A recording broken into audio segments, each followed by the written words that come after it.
اعوذ باللہ من الشیطان الرجیم، بسم اللہ الرحمن الرحیم۔ قبیلہ جہنیہ کی ایک عورت نے نبی کریم صلی اللہ علیہ وآلہ وسلم کے پاس زنا کا اقرار کیا اور عرض کیا، میں حاملہ ہوں۔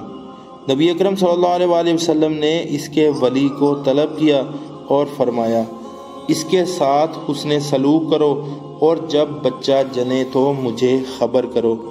چنانچہ اس نے ایسا ہی کیا اور پھر آپ صلی اللہ علیہ وآلہ وسلم نے حکم دیا، چنانچہ اس کے کپڑے باندھ دیے گئے۔ پھر آپ صلی اللہ علیہ وآلہ وسلم نے اس کو رجم کرنے کا حکم دیا، چنانچہ اسے رجم کر دیا گیا۔ پھر آپ صلی اللہ علیہ وآلہ وسلم نے اس کی نماز جنازہ پڑھی تو عمر بن خطاب رضی اللہ تعالیٰ عنہ نے آپ سے کہا، اللہ کے رسول آپ نے اسے رجم کیا ہے، پھر اس کی نماز پڑھ رہے ہیں۔ آپ صلی اللہ علیہ وآلہ وسلم نے فرمایا، اس عورت نے ایسی توبہ کی ہے کہ اگر یہ مدینہ کے 70 آدمیوں کے درمیان تقسیم کر دی جائے تو سب کو شامل ہو جائے گی۔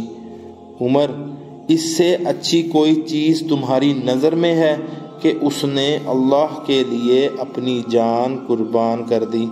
یا اللہ ہمیں بھی اپنے گناہوں سے توبہ کرنے کی توفیق عطا فرما، آمین یا رب العالمین۔